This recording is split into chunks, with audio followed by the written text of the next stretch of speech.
2017. It was a year full of conflict and change inside of the gaming industry.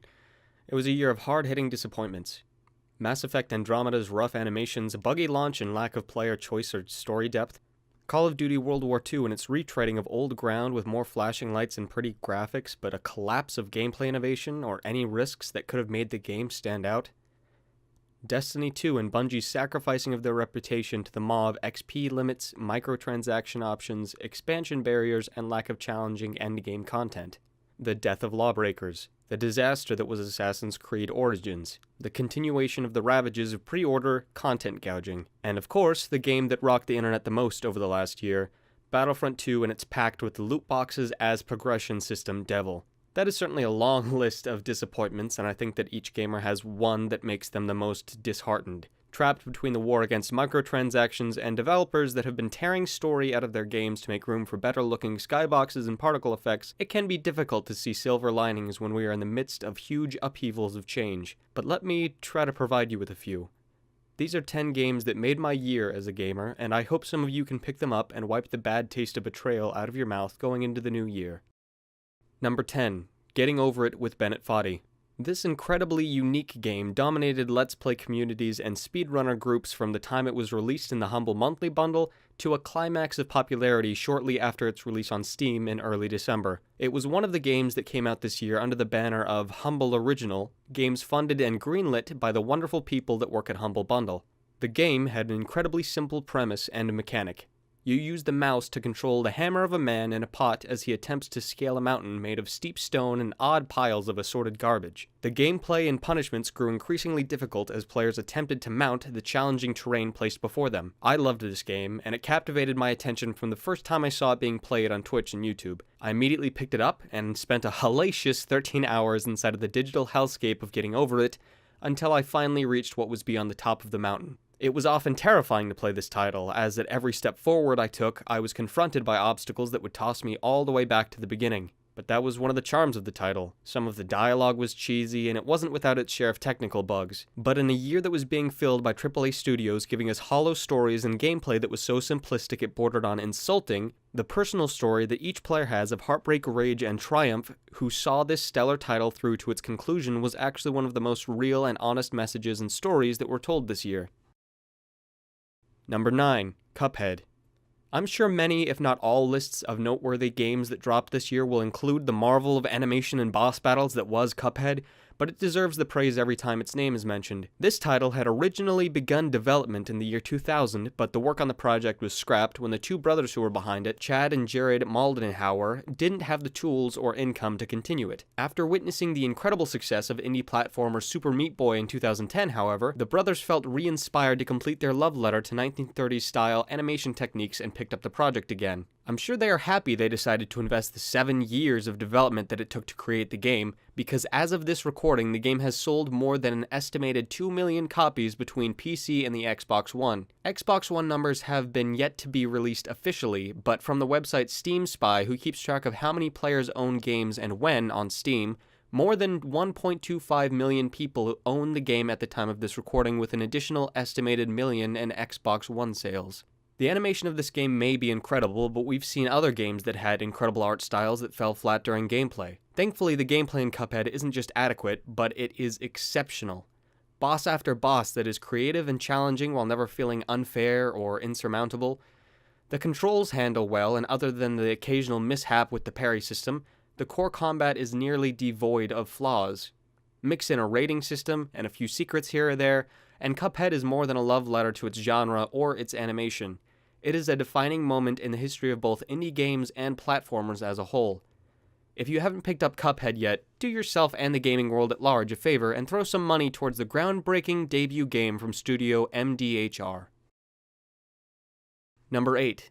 What Remains of Edith Finch. Games with the tag Walking Simulator usually face pretty harsh criticisms from gamers at large. What Remains of Edith Finch is proof that not only can it be done right, but it can be done so right that it creates a piece of art within the video game world. In What Remains of Edith Finch, you play as a teenager who has returned to her old family house after her mother has passed away. The girl, Edith Finch, is the narrator and guide of this atmospheric and tragic house, speaking and reading the tales of a tragic curse that has plagued her family for generations. Every time you discover a diary written by one of her family members, you assume control of them as they live out their last moments. It is a gripping story that somehow manages to get you to connect and form deep bonds with characters after only a few short minutes of playing in their shoes. One of the stories that stuck out to me, and I still think of today frequently, is that of Edith's brother. He had been an underachiever in his high school and taken to drugs to escape the depressing reality of his life. He attempts to take control of his future back into his own hands by going sober and working at a canning factory to earn money to save for college. But boredom soon takes control of his mind as he works his tedious 9-to-5 job, and so he begins to let his mind run wild with daydreams. Eventually, the desire to create a better future for himself, and in turn his escapism he uses to escape the terrible road to a better way of living, claims his life in a brutal fit of psychotic suicide. Although the game can clearly get darker than most games do frequently, the tone of the ending is a remarkable spin on tragic death and mortality's grasp on those around us that we love. It was one of the most touching, most varied, and most tonally coherent pieces of art in an interactive format of 2017, and I hope that it will pave the way for more titles to do good work with a genre that I worry sometimes gets a bit too much of undeserved hate. Number 7. XCOM 2 War of the Chosen. I know that Fireaxe's most recent iteration of the alien strategy game XCOM left many fans with a bad taste in their mouth. A launch with frame rate issues and game crashes, and what felt as a slight retreading of the previous game were not received as well as the original reboot was. After the newest expansion, however, I hope that people will begin to change their minds on this sometimes overlooked strategy release of 2016. War of the Chosen was released in August of this year and added an array of incredible gameplay mechanics, classes, and smaller details like the ability to take pictures after missions and during promotions that I felt more than justified its $40 launch price. It introduced a new set of villains in the form of the Chosen, 3 ex-humans given the power of the Elders on a quest to not stop until they have chased you and your gang of XCOM soldiers into the ground. The 3 new antagonists all have unique powers and abilities, and each bring a much-needed layer of personality to an enemy force that had been very stale in the base game. When I was playing my first Iron Man run of War of the Chosen, I felt more of a desire to kill these 3 than even the Elders themselves, because even though the Elders were the ultimate evil,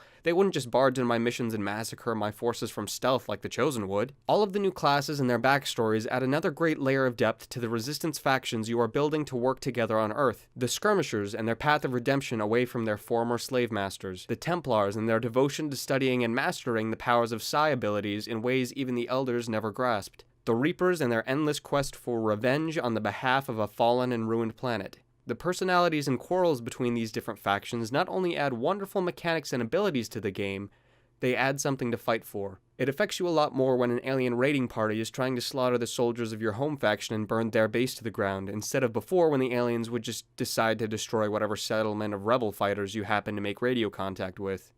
XCOM 2 will probably always be a divisive game for fans of the series. Too much guesswork on hit and cover percentages, and not enough to make it feel new and better than the original. But for me personally, I had always enjoyed the game, and I feel that with the expansion of War of the Chosen, Fireaxe has done more than enough to push the title to a place rivaling even the prestige of their first XCOM game. I hope to see more from the series and the developer in the future.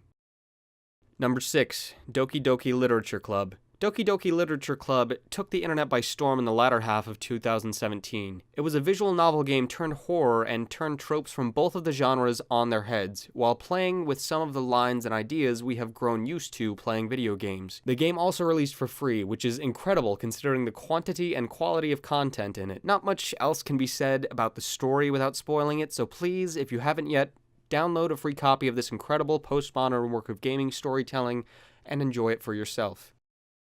Number 5. Endless Space 2. Endless Space 2 was out on Steam in early access last year, but it finally launched in all of its glory this year, and I couldn't be happier for the game or its developers at Amplitude Studios. Everything I enjoyed about Endless Space has been improved: the resource management, the expansion and political elements, the qualities and the personalities of the races overall have been refined and overhauled. Amplitude also went down an incredible path for the game that I not only respect and admire, but have to applaud considering the wide display of examples we've seen this year in terms of DLC. All of the DLC for Endless Space 2 at the time of this video is completely free, and they have introduced no microtransactions or any other form of additional revenue source for the title. There is a deluxe version of the game for an increase of $10, but it includes the full soundtrack to the game and a single set of hero ship skins. One of the things I admire most about Endless Space 2 and the developer behind them is their open communication and adaptation to player response to changes and evolving mechanics. They have a personal forum where developers will take polls of active community members and make patches or adjustments to classes or races based on how the community at large feels about the state of the game. They also incorporated unrestricted modding seamlessly into their game, allowing you to jump into and out of your favorite modded versions of the game at will. So, if you're a fan of tactical strategy 4X games, fleshed out sci-fi worlds, or just want to create a fleet of ships capable of blowing up the galaxy, I highly recommend Endless Space 2. Number 4. Battlerite. Battlerite rode hard into November of this year with what is most likely the most well-made and well-received free-to-play game of 2017.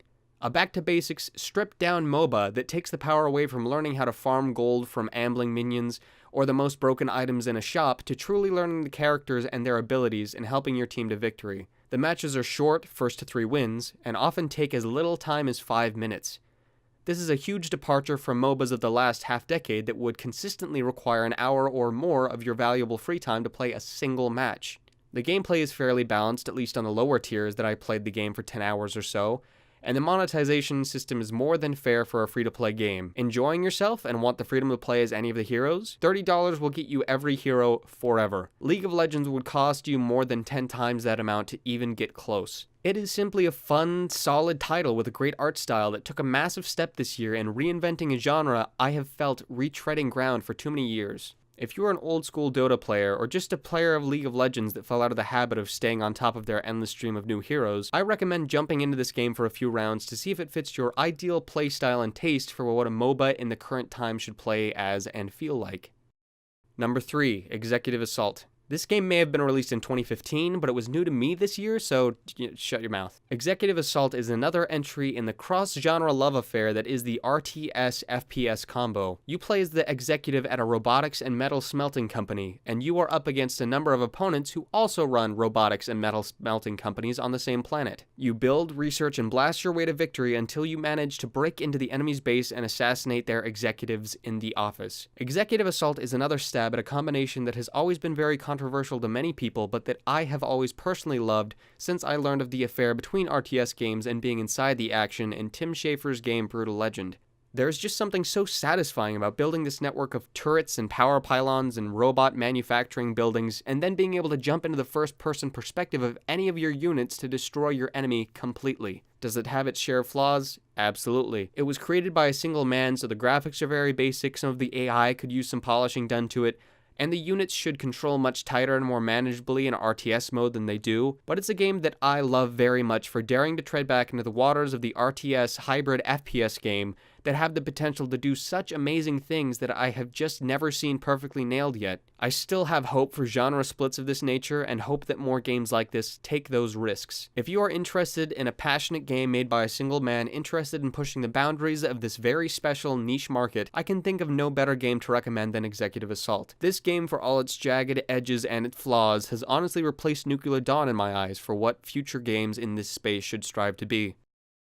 Number 2. Hellblade: Senua's Sacrifice. This is the game that was a self-proclaimed indie AAA title from acclaimed developer Ninja Theory. Taking place in the time of ancient Vikings and Celts, Hellblade is before anything else a psychological thriller. The protagonist, Senua, has a severe case of schizophrenia. In most other mediums and many other games, this would just appear as a character talking to themselves or acting in a stereotypical crazy manner. In Hellblade, however, a different approach is taken. Even though you control Senua during the game, you are introduced in the beginning cutscene as one of the many voices inhabiting Senua's mind. The entire 8-hour runtime of this game has you surrounded by voices, helping you, screaming at you, telling you how your choices are all wrong or the only thing you can do. You get to know each voice in Senua's head intimately as you travel a dark land, solving puzzles and slicing through monsters. The combat in the game is terrifying and organic, providing one of the most fluid fighting games I have ever played when it does happen. Even though puzzle solving and fighting are both crucial elements of Hellblade, the bigger part of the game is getting to know Senua herself. You travel her past and memories, piecing together how she lived with her condition and what led her to embark on the hellish quest in front of her. I will not reveal the end of the game, but it leads to a stunning and powerful climax that few other games could ever hope to dream of.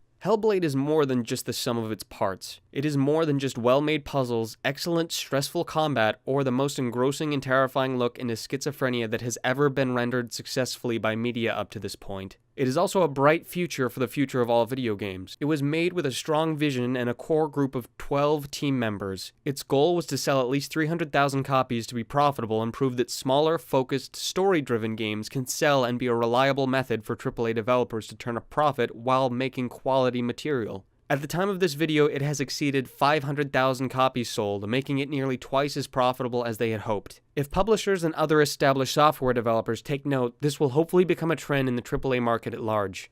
In the current climate of soulless husks of AAA sequels and games with a massive scope attempting to appeal to the largest market possible, and then wringing the spare change from those people's hands through microtransactions, Hellblade is more than just a solid concept perfected by people who put real heart and passion into their game. It is my hope for the gaming industry. If and when any major publishers decide to adopt this model as well, I think it will be an amazing return to the days when people really cared about the games that they worked so hard to make, while not needing to sacrifice financial stability for that love.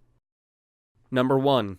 Finding Paradise. Finding Paradise is Freebird Games' long-awaited sequel to the Moon, one of the greatest indie games of 2011. Even though it took more than half a decade for the continued adventures of Neil and Eva, it was more than worth the wait. Every piece of Finding Paradise is not only a worthy successor to the original entry in the series, but it improves on every aspect of it as well. The soundtrack is just as beautiful as last time, and the ending track is again voiced by the talented Laura Shigihara. The animations are more varied and more expressive, the artwork speaks to how much Kan Gao has grown in his art styles, and last, but of course not least, the story. The story in every single Freebird game is the kind of story you remember and reflect on for the rest of your life. Every game that the company has published is timeless and unique, each with separate tones and messages. For those of you unfamiliar with the premise of the first game, two doctors, Neil and Eva, work for a company whose product is to fulfill the wishes of dying patients. They do this by exploring the patient's past using a computer interface and then changing deep desires and decisions in the simulated world until the patient's wish is fulfilled, even if only in memory, so that they can die while thinking they completed their greatest desires. The story in To the Moon had a deep and reoccurrent tone about love and childhood dreams and traumas. It was a story that tugged on the heartstrings and made the audience think about themselves as they played through the story, reshaping the memories of a dying man so that he could have his dying wish of going to the moon in NASA's flight program. In Finding Paradise, the characters and the player are faced with what changing someone's memories and past really entails. It is a story about regrets fully felt, failed dreams, pure love, and accepting all of life as a whole. What does it mean to have two scientists go through your mind to make your dreams come true, even in memory? How would you feel as the family member to a patient of those doctors to have someone that you love possibly not remember you when they die so that they can pretend they've led a better or more fulfilling life before they pass away? The torment and struggle of Colin's wife Sophia and son Asher are understandable and painful, and Kan Gao is able to achieve a level of writing and emotion in pixelated characters that I don't think I have ever seen accomplished AAA games match. If the sequel to Finding Paradise takes another half of a decade, I will gladly wait until it is finished if Freebird Games is able to pull off a final game of the same quality. Finding Paradise is a modern masterpiece of the digital age, and is probably contender for Game of the Decade alongside To the Moon. I will never be able to give this game the amount of praise that it deserves, but I will say that if there was ever a game that you should play in your entire life, just one, and then you would never be able to play another one again, it should be Finding Paradise. Thank you to everyone who worked inside of or with Freebird Games on another installment of what is truly a landmark series in the entire history of video games. And that was my list of top 10 games for 2017. I hope that you check out as many of these games as possible while they are on sale in the Steam store, and I would love to know everyone's top 10 games of this year in the comments down below. Thank you so much for watching this video. I've been mehappydude, this has been my top 10 games of 2017, and as always, stay happy.